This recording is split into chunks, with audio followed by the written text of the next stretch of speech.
Hello, welcome back to another edition of the I Am Always Right Sports Podcast. I'm your host, as always, the Mouth of Michigan, Rob Medega. With me, as always, my co-host, the Merc Mike Merkel. I'm here. Mike, we have so much to go over today. Last week was our 1 year extravaganza.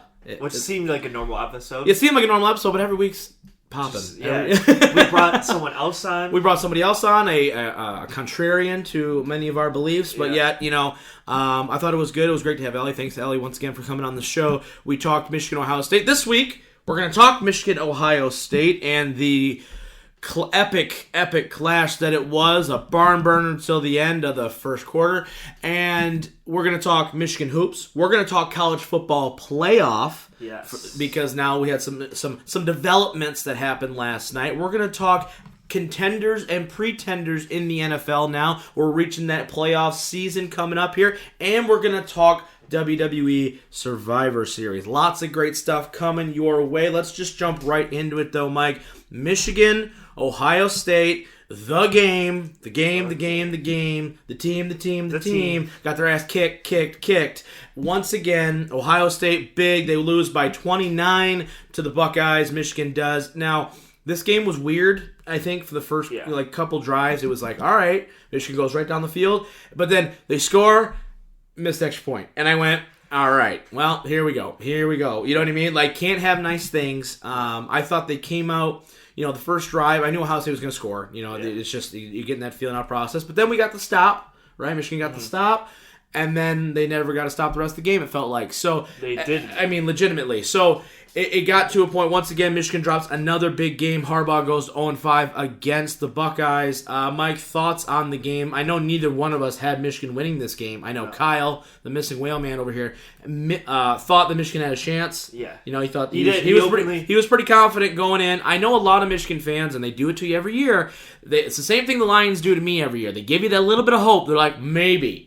Yeah. And then they completely go out and crap themselves on national television. Thoughts on the game? Any surprises, really? I mean, we're I don't think people who listen to the show must not think that we're Michigan fans for as much shit we give Michigan. But in all honesty, we are Michigan fans, but we're also realistic about the expectations, right? Listen, we could be State fans, and we'd have nothing to say. Right. About. Well, and Michigan State fans too. I think there's two segments of Michigan State fans. There's the Michigan State fan that goes, no, we're awesome. We're gonna be awesome, and then they're 5-6, and they go, nope, still awesome. And then there's the other side of Michigan. There's a very small subset of Michigan State fans that goes, that's why there was not a lot of back and forth this year for the Michigan State game, because Michigan State's like, we have no chance. Yeah. We're awful. You know what I mean? So I can appreciate that aspect of it from a fan base. In this case, though, once again, you weren't favored, clearly. You're even at home. You thought you maybe had a chance, but you didn't do anything different. This is the exact same game as last year. It was. I mean, you look back at them, they just beat you by less points this time. It's the same game. Thoughts on the game, Mike? Any shocks, any surprises, anything you liked? Well, it's sad to say that I really liked how Shea Patterson played. For about 9/10 of the game. There were about 3 plays you can pinpoint that I was like, I hate that. Yeah. Besides that, though, he was probably the best part of the team, and that's shocking because usually he's one of the least consistent players on the team. Yeah, so that was the shocking moment. But I think the commentators, Gus Johnson in particular, really nailed this down, where he said, there's a chance that Michigan could win, but they had to play perfect. Yes. Ohio State doesn't have to play perfect to beat you. You literally have to play perfect to beat Ohio State because you just don't have that talent level that Ohio State does. You don't. And that was the problem, is you just kicked yourself in the back. First half. I mean, legitimately. The game should have been tied going into halftime. Game should have been tied going into halftime, but you're down by 12. Yeah, you missed the extra point. You fumble in the red zone. Yep. You go offsides on the punt. Right. That lets That's 2 touchdowns. That's 2 touchdowns. That's a 14-point swing just there because you didn't get points when you're driving and you fumbled, and then you jump off. You finally get them to punt for only the second time in the game,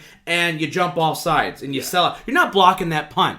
It's not happening. Yeah. It's not. They're too good. They don't make that kind of mistake. So the fact that you completely sell out for that, I mean, I think Joe Klatt and Gus both did a great. Who was the other commentator? It wasn't Gus Johnson, but who was was it Gus Johnson? Yeah. They did a great job commentating that game. I really like Joe Klatt on commentary. I love Joe Klatt in general. Yeah, I do too, because he's very blunt. Yeah. He's honest, and he's also like, I know he's gotten every once in a while, he's kind of a Harbaugh slappy. I don't think he is. I legitimately think he approaches it from like No, let's look at big picture. So I really like his commentary and his analysis when I watch football games.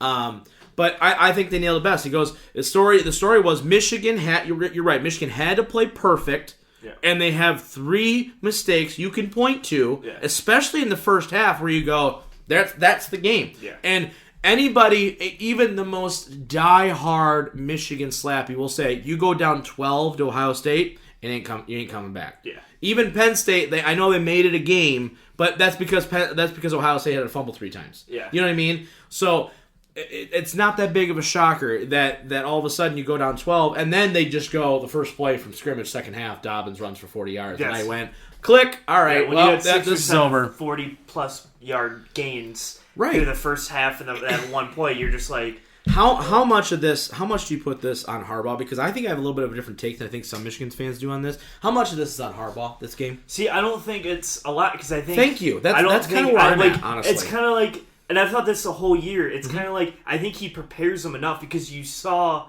like, the preparation. Like, the first half, besides the 3 plays that we pinpoint to, like, he can't control the game's tied. The game is tied. He can't control Shea fumbling. The plays were there. Just Shea fumbles, or someone goes offsides, or the defense lets up a score on broken coverage. Right. But I can't really pinpoint all of that. Like, Harbaugh doesn't use timeouts wrongly. No. Ohio State was the one using all their timeouts because they were set up wrong. Right, exactly. Michigan didn't use the whole timeout in the first half. You know, so there are all these pinpoints. All the play game management, really Harbaugh has no problems. Yeah, and that's the big part for the head coach. That's why Matt Patricia gets a lot of heat, because his game management is not good. Right. When it comes down late in the game, he messes up with the timeouts and everything, and that's what people are hating. And his defense is awful. Yeah, but that's another thing. But the game management part, I think Harbaugh came in with a very good game plan. They scored on the first 2 out of 3 drives. They went right down the field. They went right down. That's the thing that kills me is that the game would have been tied. The game going into halftime, you went right down the field and scored, right? You knew you weren't going to be able to run the ball, right? We knew that going in. You don't have the power up front. You don't have the running backs to make it look that easy, right? And I honestly, to the point where it's like, okay, listen, you go into fight with what you got. You know what I mean? You're an undersized defense. You knew they were going to be able to set the tone running the football, but you had to put an emphasis on it. But then and I think Joe Clapp put it perfectly on, I think it was a crossing route that they went for like 45 yards on or something like that, where basically they said, he's like, the defensive backs need to know that they are in different levels. And they ran into each other, which brings a guy wide open on a third down. At one point, Michigan had him on like a 3rd and 11, 3rd and 19. Yeah. And they run it right up the gut. I'm like, guys, there's only so much a coach can do. As a fellow coach myself, obviously not in college, but in general, players play. So there's only so much you put them in the best position to succeed. I can't fault Harbaugh coming in with a game plan to say, all right, we're going to try to prevent the big play. We're going to try to do everything. We're going to try and keep it in the air. We're going to take Chase Young out of the game, which they did. So is this game for other teams now, segueing away just for a second, for like a Clemson or an LSU or a Georgia or whoever's going to be in that Final Four, which we're going to hit on in a minute, did Michigan provide somewhat of a blueprint, at least offensively, on how to attack Ohio State because they were effective in the first half? Yes, and I think Wisconsin's going to use it to a great advantage. Right. Because I think their biggest problem was Chase Young. Right, absolutely. He took over the game. Yeah, they just went, I don't know how to stop this guy. You can look at Michigan, and it kind of resembles the Lions against the Rams. That's a great Where comparison. Belichick took what the Lions did against the Rams. We're going to do this exact thing with same thing they did with the Lions of the Chiefs. The Chiefs all of a sudden went, we don't know how to beat man coverage. Yeah, so, and then it stopped them for 4 weeks until they were able to... Figure it out. Right, but absolutely. People are going to look back to this game in the next 3 to 4 weeks and go, okay, Michigan did this here. I think it works on both sides of the ball because I think Ohio State just had a couple big plays. Yeah, that's what it was. It's Michigan shooting themselves in the foot. Don't get me wrong. Let me pause for 1 second. Ohio State's the better team. Clearly. It's not even close. We said it going in. This is a 3-touchdown loss. Easy, right? Write it down. It was over. But back to your point, right, is that there's a lot of stuff to take away. If you're an other team, how do I beat this monster? Yeah. Okay, Michigan did some good things. I think their script that they had to open the game could not have worked better. I really do. No. I give them a lot of credit. I give Josh Gaddis a lot of credit. I give Shea Patterson a lot of credit. I thought Shea throwing the ball was their only chance. Yeah. I think Woodson said it at halftime, like, it's the only chance. You got to throw the ball. Yeah. Just throw it and see what happens and let the chips fall in the Problem is, Don Brown, once again, okay, you stopped crossing routes. That's fine. But you did. Where's the Dr. Blitz guy, though? Yeah. You didn't blitz at all, and you had everybody dropping back into coverage, which I understand because you're snake bit, but, dude, Dobbins had 100 yards and 2 touchdowns in the first half. Yeah, there were 2 or 3 instances on second and longs where he would blitz, and it was just like, we're just going to dump it off to this guy because you just don't have the ability to guard those guys. I know. It's just... Because the times they would blitz is when you call the crossing route, and then it's wide open for 15 yards or whatever. Well, because your corners run into each other. Exactly. It's like, I mean, there's only so much. Ohio State's a juggernaut, right? It's going to be a hell of a feat. Whoever when you look at it, though, it's really tough, and I really don't like the whole... Oh, Michigan hasn't made a Big Ten. Because if they're on the other side... They'd have made it every year. They make it the last 6 years. Right, let's be clear. Even if they don't make it this year, they would have made it last year. Or, last year. Yeah. Or the year before that. Exactly. So, I agree I hate that, where they're like, oh my god, Minnesota has a chance and Michigan has a chance. If this was really the game, this would happen in the Big Ten championship every year. Not at the end of the regular season. Because, let's be clear, I know it's always gone Ohio State's way for the most part of the last decade and a half. But, if it was the other way, right, Ohio State would be like... Dude, we're the best. We're the second for one of the best teams in the country, but we can't even get in the Final Four because we lose one game every year. That's what I mean. Like, it's tough. It's tough. Now, get me wrong. He's got to get the win, no doubt. But let's put the brakes here. All right, let's shift now from Michigan and Ohio State. Let's talk the rest of college football here for a second. Here, Mike. I know you are in all your glory today. Auburn gets the big win in the Iron Bowl against Alabama, not without some controversy. Right, that last second field goal, Auburn's the fastest field goal team in the history of the league, or in the history of NCAA, clearly. But outside of that, right, the game was what it was. Bama needed a strong performance to really make the committee go, all right, you're number 4. But it was a close game anyway, so if you're a Bama fan out there, you're saying this loss cost you. I don't think the loss cost you. I think if you win by 3... you're still just as damned because you're not. That's not a strong enough. I think, Mike, you said it last week or 2 weeks ago. You said it needed to be a dominant performance in order for them to even make the case that they would have got in.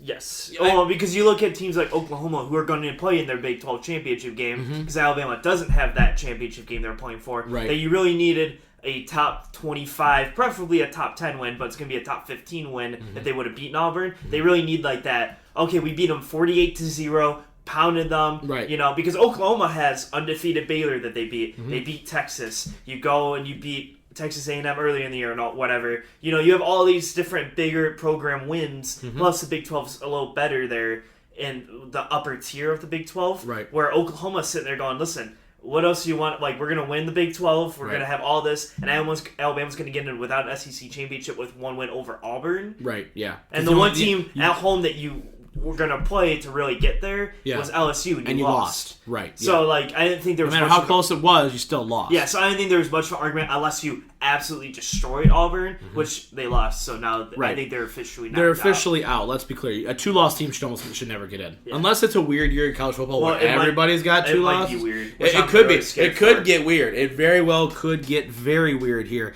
So right now, as we're looking at it, right, I mean, I don't think the top 4 changes, right? Ohio State, LSU, Clemson, and Georgia. Those are the 4 going into championship Saturday. Mike, this is 5 and 6 will change. It'll be Utah and Oklahoma. That's 5, 6, 7. Right. Alabama, yeah. Right. Well, 7 probably, or even lower. 7 or 8. Penn State might be up there. Yeah. So I mean, honestly, you look at it now, right? There's a lot of big matchups coming next weekend, right? You've got Ohio State, Wisconsin again, a rematch, right? In Indy, you've got Georgia, LSU for the SEC title. The big one. Right. That's going to be the one that kind of shakes things up. I think you've got Clemson and Virginia for the ACC championship, and you've got Oklahoma and Baylor, right? Yes. For the Big 12. And then you have Oregon and Utah. Oregon and Utah for the Pac-12, right? So lots of great matchups. Honestly, I'm very excited for next Saturday. It's going to be phenomenal. Can't wait to go over that next week with you.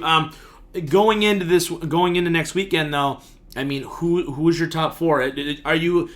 Is there any team that you honestly think, okay, they're on upset alert? Is there a team for you that you go, they need to work out? I don't think that's Clemson. I think Virginia was lucky to get there, and Clemson's going to beat Clemson by 30. Clemson is unbelievable. Trevor Lawrence is literally unbelievable. So they showed this stat where in his first 6 games, he had 14 touchdowns and 8 picks or something. And then since that point... he's got 13 touchdowns to none, right? Now it's 16 to none. Yeah, they just right. Blew him Yeah, out. exactly. Like literally, like after North Carolina, he went, okay, maybe I should. Play that was the note. They were like, he's throwing a lot of interceptions. Everyone's like, see, we told you, like he's not all that. And then he went, oh, okay, I'm just gonna turn it on now. Yeah, let me just turn it on real quick. And now he's 16-0, and I went, that's amazing. So I see almost no way they lose. I think I guess you want to call big upset alert could be Georgia over LSU because I think that's the closest. Yeah, game for sure. I mean, it's 1-4 right now. Really. If you're an Oklahoma or Utah fan, really hoping for your team to get in, you're cheering for LSU as hard as you can. Right. Because if Georgia wins, top 4 will not change. Because LSU will probably just drop to 4. Right. Yeah. Exactly. Georgia that's will be 3 or something. Absolutely. And your top 4 stays the same. For sure. So you really need LSU to win. Yeah. I'm presumably LSU does win. Yeah. But you really need that to win. Yep. I think next team in would be Oklahoma. Yeah. I think Oklahoma, unfortunately, would jump Utah. I think they will too. Here's where I'm a little afraid. Right. Utah wins their game. Okay. And Oklahoma wins. And they put Utah in? No, and they put Oklahoma in. That's what I think they're going to do. Yeah, I don't think... See, here's the problem with that, though, is that I'm a little nervous for that because I'm like, is Oklahoma truly better than Utah? Utah's got a top 5 defense right now, right? Their defense playing... I mean, their offense, it's okay, but, I mean, their defense is legitimately top 5 defense in the nation right now, and I think that if you look at their resumes, they're very close as far as, like, you know what I mean, like, where they're at. I think... Oklahoma only would get the nod because they're Oklahoma. And that's the part that I have an issue with. I would say you can look at their resumes because Oklahoma has a win against an undefeated Baylor team. Okay. And you can say that it's Baylor, but Baylor was 10-0 when they beat them, and they beat them in Baylor. At Baylor, so like you're looking at they beat them again, I guess. And if you beat them again, that's the only team that like Baylor lost to was Oklahoma twice, and you're undefeated at that point. Like that's a very impressive win where I don't think Utah has that win to put them in. Right. However, and I do think matchup-wise, if you're presuming that LSU wins and knocks out Georgia, if Oklahoma gets there, you're looking at LSU-Oklahoma. So you have an offensive shootout between those two teams. Absolutely. And then you have Clemson-Ohio State, which is your defensive juggernaut game, playing for the chance for the national championship game. So I think that's something that you look at other than Utah, who's a defensive team, going against the offensive team. Right. The other side of that is Utah's offense and LSU's defense. Everyone's going to be like, I just want to see Joe Burrow versus that top 5 defense. Right. So I think you have more of a matchup on that side. In a perfect world, right? If everything goes the Merkstone's way here. Oh, it didn't. So. I know. Your boy Herbert's out there looking from outside. That's his own fault, though. He played like crap against Arizona State. Who's your 4? Who's your 4? Like, if they win, and you're like, okay, I'm content. Like, I'm good. Like, I want to see these 4 guys. LSU, Ohio State, Clemson, Oklahoma. Okay, those are your 4. Because I want those matchups. You want those matchups. Okay, all right. That's not a bad 4 by any means. I kind of want to see Utah get in there, because it's like which one of these is not like the other. All right, so you got LSU. Powerhouse program, right? Clemson, defending national champions. Ohio State, it's Ohio State. And then Utah. It's honestly like the first year where it's like Ohio State, Bama, who was the other one? Florida State, and then where it's like, or Michigan State. You know what I mean? Like, it's just like none of these, you got 3 of these where you go, oh yeah, national championship, contenders, have won national titles in recent memory. And then we got the Big Ten guy. You know what I mean? Or whatever. Now, here's the true question. You probably won't be able to answer this, and I probably will have to. I will answer this question. Okay, ready? Yeah. Georgia loses. Yeah. Utah loses. And Oklahoma loses. They all have 2 losses. Who gets in? Oh, boy. Oh, good Lord. Is this when you can go, Alabama sneaks in? No, and here, honestly, you didn't beat anybody. I agree. Yeah, but that's where I'm scared. Is that they're at 8. Who did Georgia lose to again? South Carolina. Right. See, they all have a bet because they all lost to unranked teams. Yes, I know. Honestly, if you want my honest opinion, I would still think that Oklahoma could get in. Okay. Only because it's Oklahoma, number 1, right? 2, I think that it's like, okay, you got Jalen Hurts, you got the story, right, and everything else, too. It's like, okay, you beat Baylor once. And I also think it matters how they lose. Okay. If Oklahoma loses by a field goal... I was going to say, let's assume they all lose by the exact same amount. I still think Oklahoma sneaks in because I don't think there's any. I think Utah has to be perfect. Like the resume, besides the one loss, has to be like, okay, yeah, like, you beat Oregon. You beat Oregon, you're in. Yeah. But if they don't do that, it goes, see, we don't really think you're legit, right? Like you're in the pack. Yeah, that's what I mean. So I think Oklahoma would get the nod. I wouldn't also rule out the fact that Georgia could get in still. No, I agree. I think that would be the other one. I think if they all lost, I don't think anybody moves. Right. Georgia just kind of and then Georgia goes, all right, I guess we'll see you guys next week. Yeah. Or 2 weeks, I guess. So I guess we'll play Ohio State now and see what happens there. Yeah. That would be crazy, though. Absolutely crazy. Because I think Bama fans would go, we have a chance. And everybody goes, no, you don't. Sit down. Stop it. Squirt with a bottle, like a squirt bottle or something like that. Like, stop it.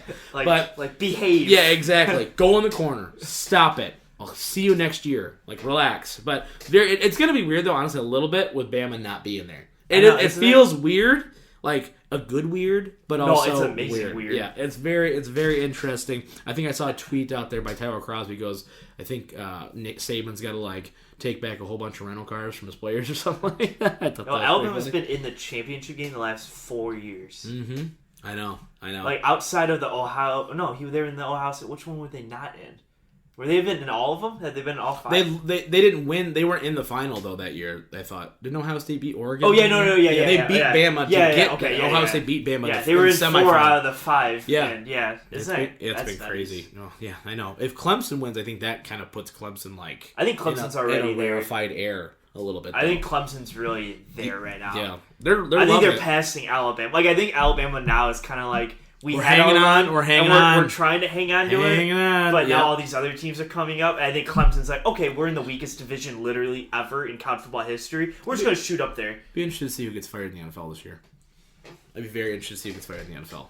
All right, we'll talk about it later. Yeah, we'll talk about it. That's another topic for another time. All right, after the break, we're going to go back to happier times here, but we're going to the hardwood. We're talking Michigan basketball and their ginormous weekend over the Thanksgiving break. But then we're going to talk Survivor Series, and then we're going to talk pretender or contender in the National Football League. Spoiler alert, Lions are not even relevant. All right, we'll see you after the break. Stick around. Hey guys, it's the Mouth of Michigan, Rob McGuica. Just reminding you once again that if you have not already contacted my boy Nick DiStefano about all your home realtor needs, I don't know what you're doing. Stop what you're doing. I'm going to say something I think I never thought I'd say this before. Pause the podcast. I lied. I can't even do that. I can't even tell you to do that. How could you do that? Listen to part 2 of episode 53 and then give Nick a call. If you're looking to sell your home, if you're looking to buy a new home, he is the man to call in the Michigan area. The whole state. He will make it work for you. Nick DiStefano, he's starting his own realty team. He helped the Mouth of Michigan himself buy his brand new house with that awesome studio that we all know and love. Nick DiStefano, 586-556-0304. Give him a call today. I promise you, you will not regret it. It's the Mouth of Michigan guarantee. Now, here's part 2 of episode 53. And welcome back to part 2 of episode 53. If you're just getting listened through that beautiful ad I just dropped for you guys, be sure to give Nick a call. He is the man. And while you're doing that, while you got Nick on the phone, make sure you're subscribing to our YouTube channel, I'm Always Right Sports Podcast. Make sure you're subscribing to us on Spotify, iTunes, Google Play Music, or wherever you enjoy your podcast. We greatly appreciate all of the support. This month, Mike, of November, was the biggest month we have had in show history this last month. So hot doggies. I know, right? We really appreciate it. Let's keep up the momentum. If you know somebody who hasn't started listening to the show, get them on the train now. You can say you were one of the first ones to get on it. Let's just jump right into it now. Michigan hardwood action. The Juwan Howard era is officially begun, Mike. And it's off to a rip-roaring good start. Big wins over Iowa State. Big wins over UNC, the number 6 team in the country. Big win over Gonzaga, the number 8 team in the country. All within a short weekend. And they are the Bad Boys Malibu Tiki Torches champion. Yeah, whatever. That tournament that they all do in Hawaii. Or the Bahamas, I mean. Anyway, the point being, Michigan won. Michigan won the whole thing. Unranked Michigan, right? They're 7-0 on the season now. They beat 2 top 10 teams going into it, both UNC and Gonzaga. Heavy heavy arsenal from behind the three. I mean, their 3-point shooting was phenomenal. Thoughts on the beginning of the Juwan Howard era? I don't think you could have asked for a better start if you're a Michigan fan. No, you really couldn't have. I mean, what are you going to ask for? I mean, you just I think dominated 2 top 10 teams. Yeah, absolutely. Check it up real quick. Did you see? Has the new rankings dropped yet for No, they usually drop Monday morning. Do they drop Monday morning? Because I mean, where do you put Michigan then? I mean, on the list, they just beat 2 top 10 teams in back-to-back days on a neutral court. I mean, for me, the fact they weren't ranked at all. Where are you going to put them? Top 5? Top 10? Well, they were ranked 32nd going into this. Okay. Going into the last ranking. So what do you think? I'd probably put them in the mid-teens. Yeah. Because people were like, "Oh, you got to rank them in the top 10 after beating those," but I'm like, you can't jump 20 spots in one ranking, unfortunately. For those of you who are just listening to the show and you're not watching the YouTube, first off, go subscribe. But after that, you just see Mike's face is just blunt, just like, no. Like come on. Math doesn't work that way.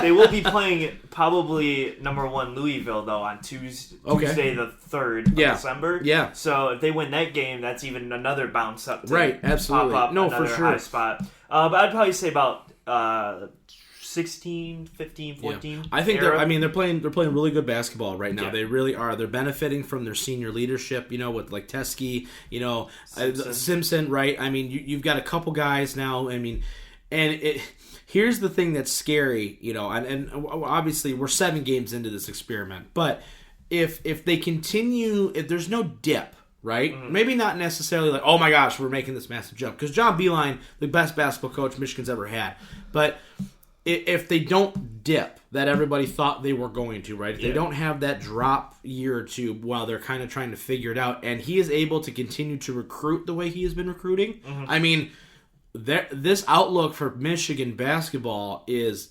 bright.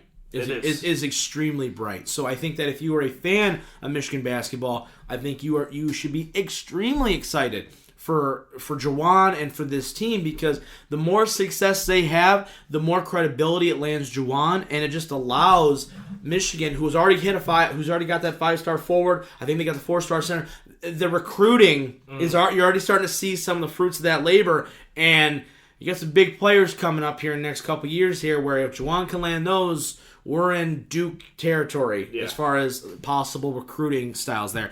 A question I want to ask you, though, Mike, is what do you think is their ceiling now that you've seen them kind of play a little bit, right? We played good competition, not, you know what I mean? Not FAU or, Appalachian State. Like, you're playing actual competition, blue blood programs. They get the win. They get the tournament win. What is their ceiling? We talked about it before, I think, where we were kind of like, they'll be good. They're not going to be great. Tournament bid, yes. After that, it's a... Well, I think their ceiling can be a national championship this year. Yeah. Like, I think they were a very good A lot of veteran leadership. A lot of veteran leadership. Bennett played big games. I think you can... I don't think there's a team right now. Like, I feel like last year everyone really thought Duke was like so Duke's going to win. The team. So who's going to be next kind of thing. Right. I don't think there's that team. I honestly thought it was going to be Michigan State. Was like, wow.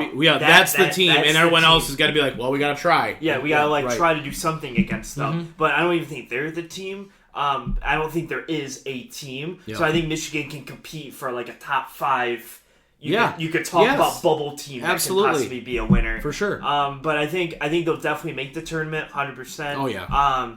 Where they will go, I think they're at least going to make a Sweet 16 run probably this year because of the fact that they'll probably get a high seeding from being a high ranking this year and going through like the 13. They're like a 3 or 4 seed, beating those lower tier teams up until about the Sweet 16. Right. Probably where I would put them between that and winning a championship. And that's the thing too. And I think a couple of people made a good point during the broadcast where they said the last couple of years the best basketball team in college has not been the team with the best players necessarily. I agree. It's been the best. Like, you look at that Villanova team that beat Michigan, right? A lot of senior leadership on that team, right? A lot of guys that have been there, played in big moments. Last year, that Gonzaga team was a very good basketball team. You know what I mean? Those Texas Tech teams were very good basketball teams. You know what I mean? So that's why I thought. The reason why Duke lost because they had too many freshmen. Right, and I think people thought that about Michigan State. Okay, Cassius Winston going to be Player of the Year. You know what I mean?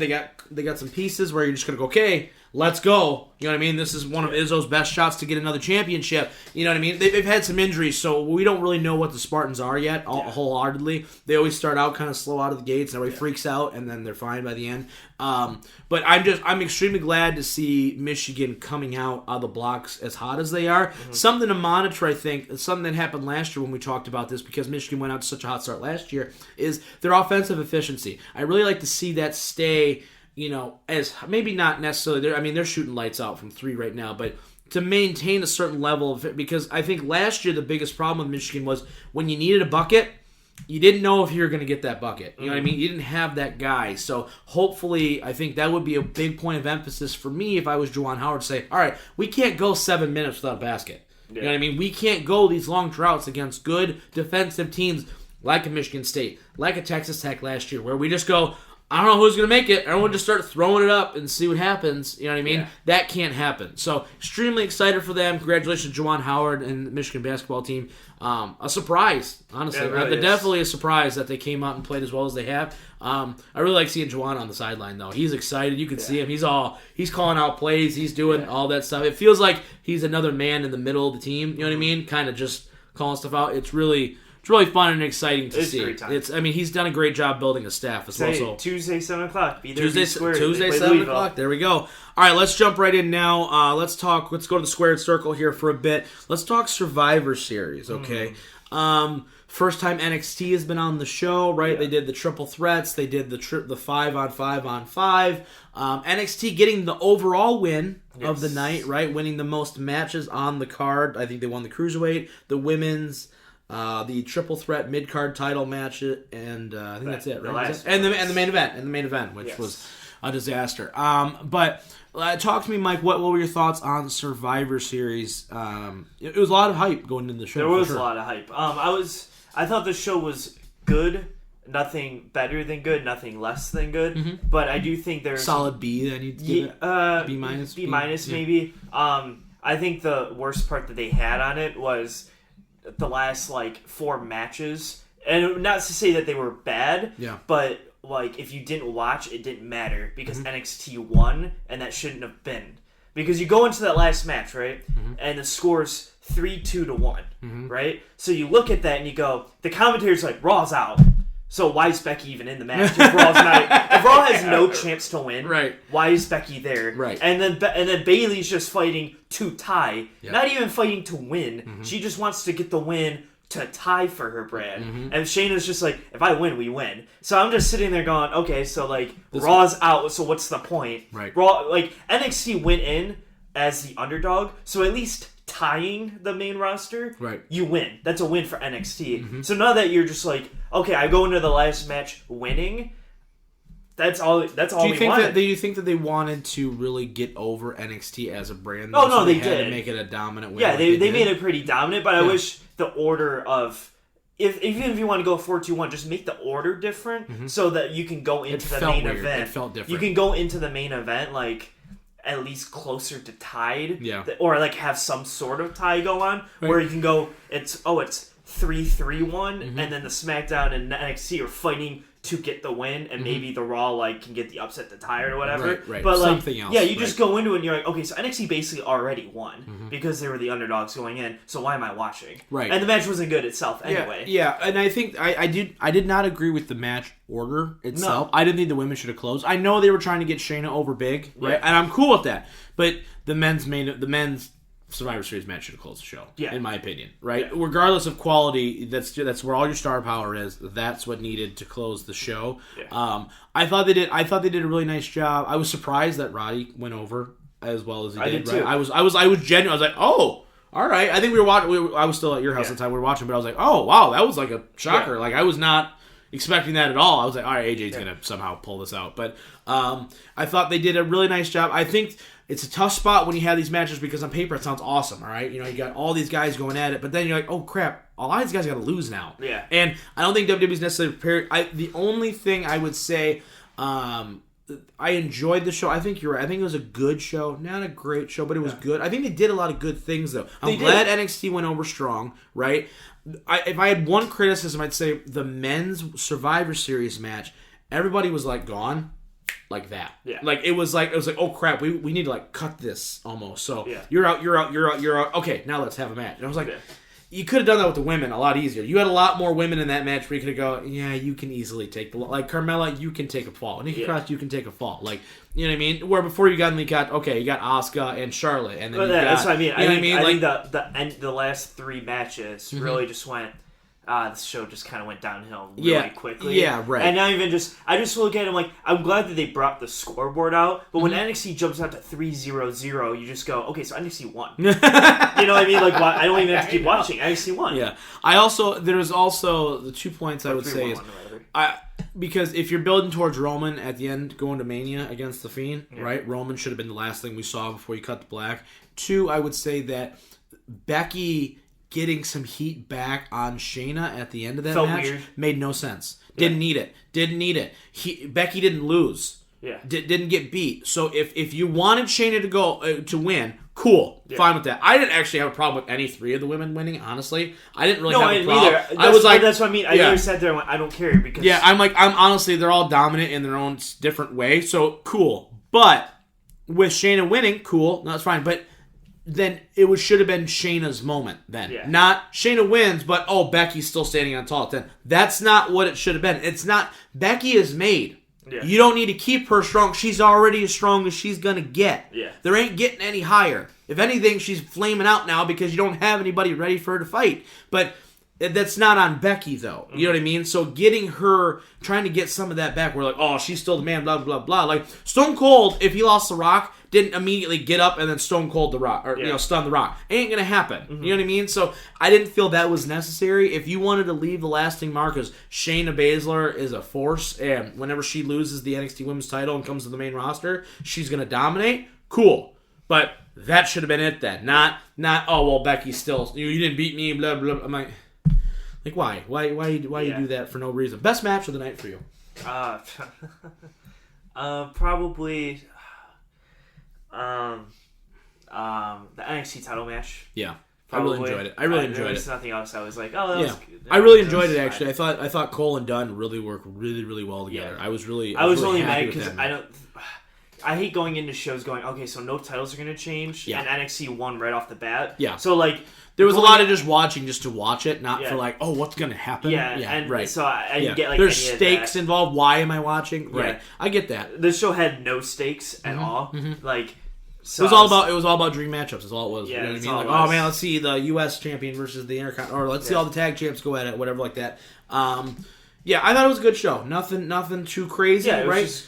I hope WWE, though, we continue this momentum going into Royal Rumble season. This is where we see things start ramp up a little bit. Real quick before we switch to contenders and pretenders, thoughts on Seth Rollins kind of going 97 Bret Hart with it and trying to be like, I'm a bad guy, but I'm not going to wrestle like a bad guy. I'm not going to say I'm a bad guy. I'm just a bad guy because you don't like me anymore.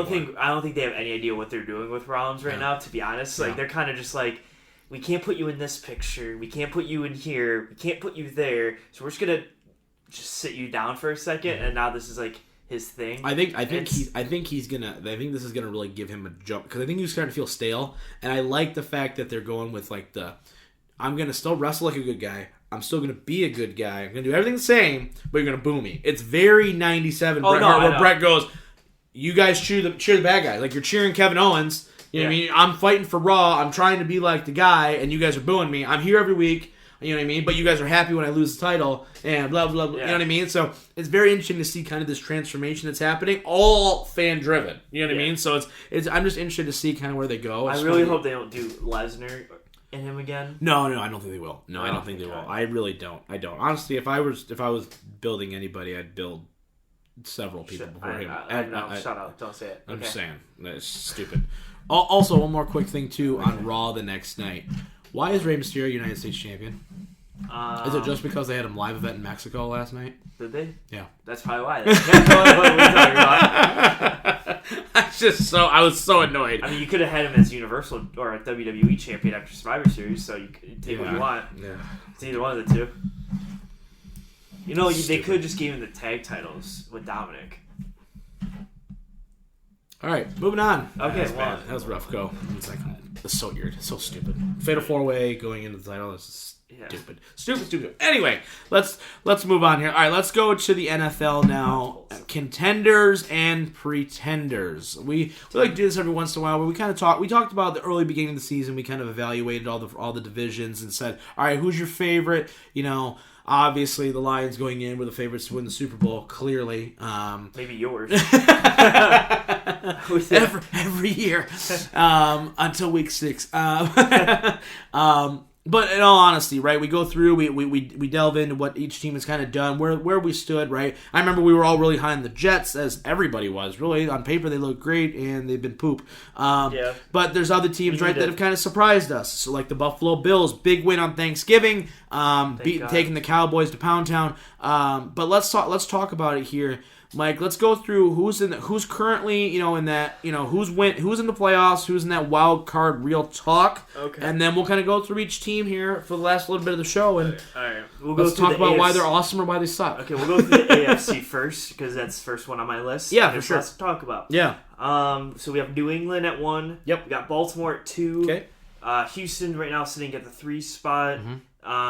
Kansas City's at the 4 spot. Yep. They're both 7-4, so that could flip on a dime. Right. Buffalo's the best seeded wild card at 9-3 at 5. Pittsburgh right now, if the playoffs started today, would get the 6th seed. 6-5. While following Oakland is 7, Indianapolis 8, Tennessee 9. That all have 6 and 5. Right. So there's 4 teams, 5 teams, because Cleveland's 5-6 with the second easiest schedule in the NFL. So those are about the 5 teams that are fighting for the 6th seed, which doesn't really matter because they'll lose the first one anyway. Well, let's just go right from the top, right? New England, they're contenders, right? Obviously, contenders. they're the epitome of what every NFL franchise wants to be. Yep. Baltimore, contenders, clearly. 100%. Defense, Lamar's going nuts right now. Let's do it. I want to talk about Lamar more next week, though. I want to talk about him. Let's talk Houston. Houston's the first question mark for me. Okay. I don't know. J.J. Watt's out. Right. Yeah. You don't have Clown anymore. The defense is. Yeah. You know what I mean? Deshaun's fantastic. He's clearly keeping that team afloat. Do you think they have enough to win the division? I think they do, just because the Colts, every time it seems like they're going to gain some momentum, they get hurt again. I think they'll win the division. I think they'll be the 3 or 4 seed going in. Mm-hmm. I think they're more of a pretender Super Bowl aspect. Right. Yeah. Because absolutely. I don't think they have enough. I don't think they can match up at all with Baltimore. I think Baltimore runs circles around them. And New England, I feel like they match up with, but then again, it's just New England, so it's going to be hard to overcome that. Bill O'Brien poops himself a little bit when he sees Belichick cross that. All right, so we're going to say Houston's a pretender. Okay, Kansas City. I'm going to say they're a contender because you have Patrick Mahomes and that explosive offense. Yeah. They can score 35 on a dime if they really have to. Mm-hmm. And I think against New England, that will really be beneficial because they're off. I don't know if the Patriots can score 35. Mm-hmm. But they play Baltimore. I think that's tougher because that's much easier to get to 35 with Baltimore than Kansas City. Mm-hmm. So I think Kansas City is all on matchup, but I'm going to say they're a contender. I'm going to say they're a contender with a little bit of an asterisk because that defense is still abysmal. Yeah. And I give them as a contender as much as Oklahoma in college football is a contender. Right. Like they scare me a little bit defensively because I feel like once again they're when they played New England last year, it was like, okay, who's going to get a stop? You know what I mean? And nobody did wind up getting that stop. You know what I mean? So it's interesting to see. I'm going to say they're a contender, though, because like you said, that offense, man. I mean, if you're putting up 50, you can put up 50. Yeah. Buffalo, 9-3, they're at the 5 seed. I'm going to say... This is a problem. I'm going to say they are a pretender, but I will say this. Buffalo is made to travel. They run the ball effectively. They have very good defense, right? Sean McDermott does not get enough credit for what they're doing in Buffalo. I think this was a statement win for them against the Cowboys a little bit. I just don't think that they have enough on either side of the ball. They don't have enough true playmaking ability to go, oh yeah, we're going to go to New England and beat New England. Or we can go to Buffalo and beat Buffalo. I think if you're That's tough. I think they can beat Houston, though. I think if you look at potential upsets, I think they could beat Houston. Right. But I don't think they're good enough to beat a top tier. Right, AFC and I team. don't think they can even beat Kansas City because I think Kansas City at the end would just have too much. So I would say they're a pretender as far as Super Bowl goes, but if this is the trend for Buffalo, you got to be really, really excited if you're a Buffalo Bills fan. If Josh Allen can turn into just a bit of above average thrower. You really got something beautiful there.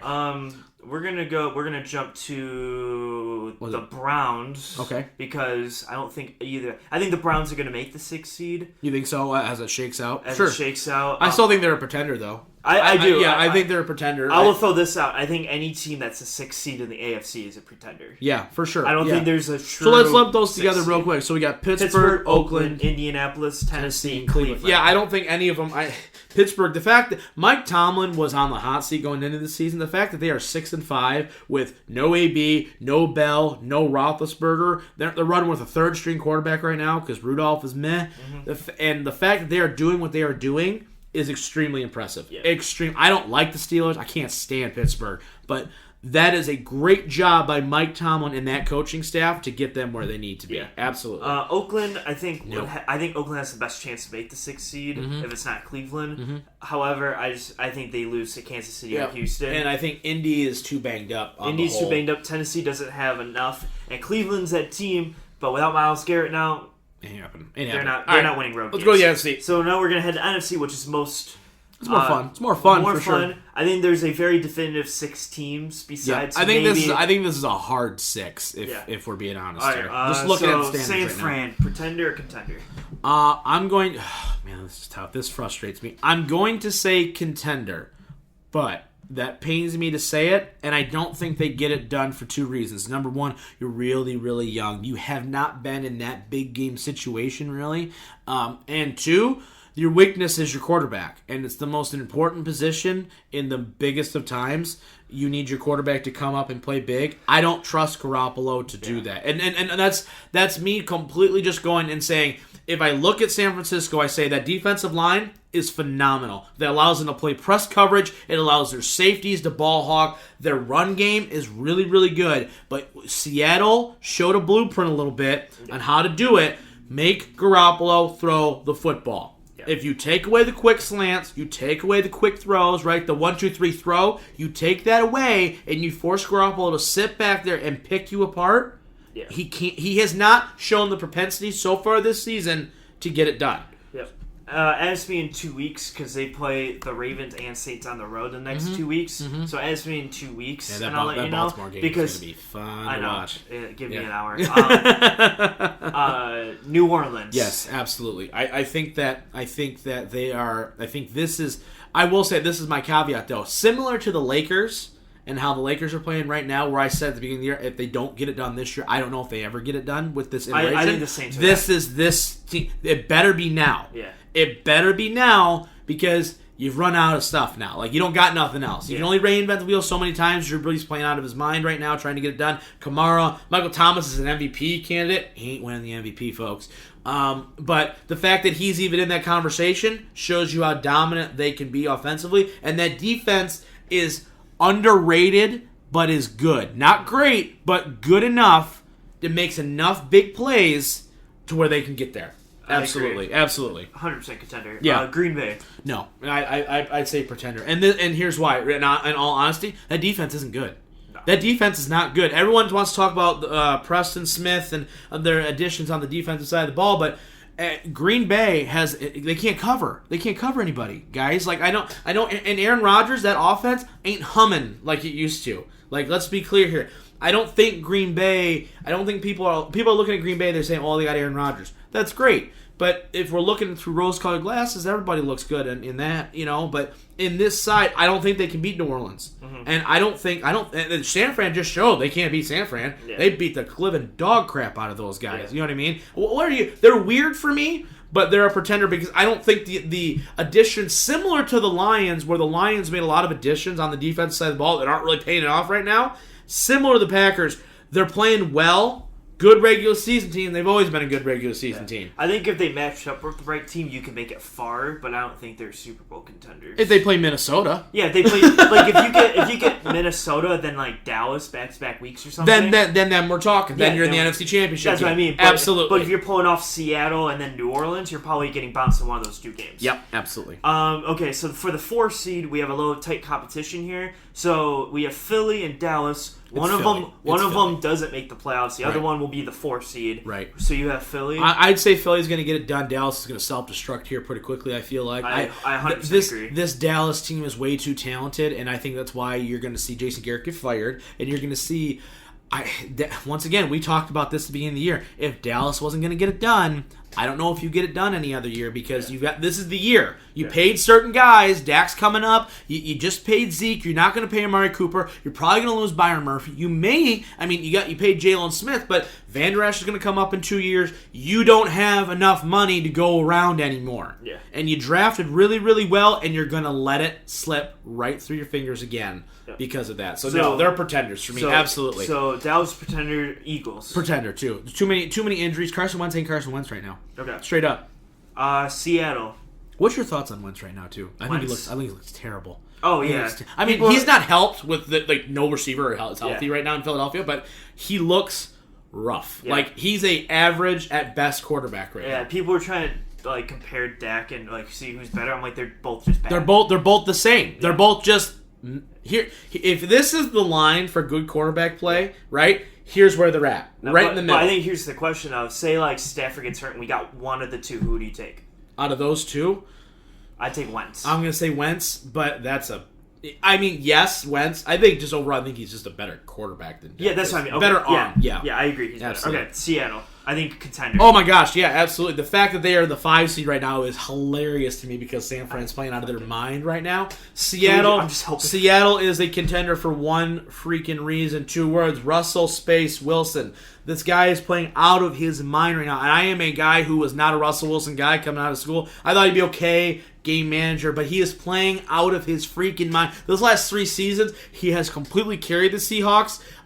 They are a contender. However, I think if they run up against the Saints, who is my favorite in the NFC right now, I think it's going to be real tough. I think it's going to be a hell of a game. I think it's going to be really tough. Really tough defensively to stop them. Their secondary is good, not great, and I feel like they'd have to play great to beat I think the one thing that Seattle has going for them is they've won 8 games by 5 points or less. Yeah, they're really used to that tight situation. They're used to, we're down 2. How do we win this game kind of thing? Or we're up 2 or 3 or something. How can we maintain this kind of thing? They're good at that portion of the game. If there is a guy right now in the NFC I'm giving the ball to with a minute left and 1 timeout, it's Russell Wilson. Every single time. Every single time. I think it's him and Brady and everybody else, and it's not even close right now. Yeah. As far as if I need a game, if it's the Super Bowl, who do I want? How we say about LeBron James in basketball, you need that one game to just go nuts and do your thing. Anybody in the league. Doesn't matter how good Durant's playing, doesn't matter how good Kawhi plays, doesn't matter. No. One game, game 7,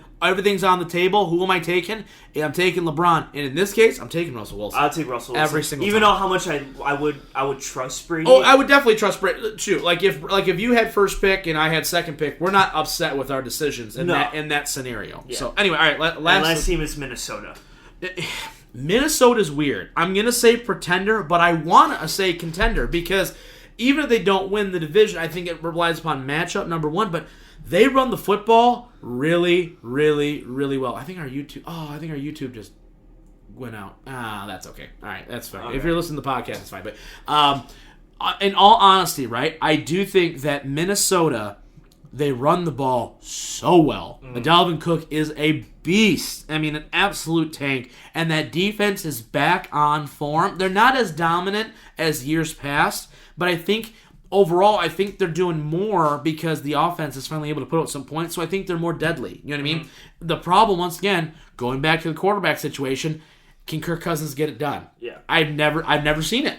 I've never seen it done before. Yep. So I don't know if I have that faith that Kirk Cousins can get it done. I don't know how you feel about Minnesota. They're a weird team for me. That I like the way they're built, but if Russell Wilson was on Minnesota, they'd be undefeated. Yeah, for me, you know what I mean? Literally. Legit. I think they're the same for the Niners, where I just go, I just think the quarterback's the weakness. Yeah. And I just go, if it comes down to a minute left, 1 timeout, and I have Kirk Cousins throwing, I go, I'm like coin flip at best. Coin flip at best. Flip. So that's and I think the way they match up, right? If they played, if it was San Fran versus Minnesota, let's just say, for instance, right? San Fran's going to win that game. Yeah. I think they're just they're better running the football, I think they have better defense. I think San Fran's Minnesota, but a better version. Yep. That is a great comparison. Absolutely. Right, do you think there's a possibility that the Rams, as a 7, sneaks into a wild card situation? No, I don't. I don't. I really don't. I think that it's a 2-team race in that division right now. With San Fran. I really think the 6, besides the 4 seed, which is Dallas Eagles, who are both tied right now, has a chance. I think the 6 is basically set right now. Yep. There's possibilities of like Green Bay and Minnesota flipping, or San Fran and Minnesota, or San Fran and Seattle flipping. Right. Isn't that amazing how you can go from a 1 to a 5 just that or fast? A 2 to a 6? Right. Like, that's crazy. Like one game. Yeah, absolutely. But no, I do not think that the NFC. I think is kind of set, but I really think it's a 2-team race in the NFC. In my humble opinion, I think it's New Orleans and Seattle. Absolutely. But honestly, I think a lot of people are really quick to anoint these new quarterbacks. This is what I want to talk about next week with Lamar Jackson and his rise to prominence here. But a lot of people are really quick to name these other teams just like they are quick to name quarterbacks. Like, okay, new wave of quarterbacks is here. Out with the old, out with Brady, out with Breeze, out with Roethlisberger. Let's talk about Lamar and Baker and all these guys. And, not to throw those guys all in the same bucket, but the point being is that San Fran's got this 1 year where they're just phenomenal, right? All the pieces, the high draft picks, everything have coming together. But we got to see it. You know what I mean? When the lights are on brightest, right? When I need that game, when I need that drive, AFC Championship game against the Chiefs, you get one shot at it, and Brady goes down the field and they score. Has 3 big third down throws, and that's what you want. Yeah. Right? I don't know if Garoppolo can make that throw. Yeah. I don't know if Cousins makes that throw. I don't know. That's why you're seeing now with the Rams and that big regression. It's like, all right, the book's out. Mm-hmm. You know what I mean? So very, very interested to see if you had to pick a Super Bowl winner right now, or a Super Bowl favorite, I should say. Who's your team right now? I'm picking Seattle. I know you've been on the train. You've been on the train all day. I've been on the train for 7 years. Yeah, now, so. Right. I think they realistically can get it done though. Mm-hmm. Like it's not just like fanboy pick. I'm like I think there's not a team in the NFC that they can't beat. Nope. And that's how I look at it. Absolutely. Like I think like Baltimore, I don't think there's a team that like realistically I think Baltimore could get all the way. Oh, yeah. Like I could see a path where they could beat every team in the AFC. Mm-hmm. It's just there could be that one game where Brady's better, or that one game where Kansas City's better. Or for whatever reason he just can't. He just can't get that throw or yep. something. Yep. But I think Seattle, I go down the 5 teams and I go, you can beat them, yep. you can beat them, yep. you can beat them. Okay, yep. Seattle's there. Yeah, absolutely. So that's how I look absolutely. at it. It's very, very, who's very. Who's your favorite? I'm going to say New England until Brady's gone. And here's why though. In all honesty, outside of that, but in all honesty, right? I don't remember the last time that New England's lost to the same team twice. Yeah. No, you know what I mean? Like, in all honesty, right? Like, if nuts to bolts, right? If I give Belichick... The Ravens. Right, give the Ravens again. Or something. Right. Give them to the Ravens again, right now. And I go, if I need to trust one guy to figure out a solution to contain, not to stop, but to contain Lamar, to get his team to make enough plays, I'm trusting Belichick. Yeah. You know what I mean? Now, I could be way off. They blow him out by 30.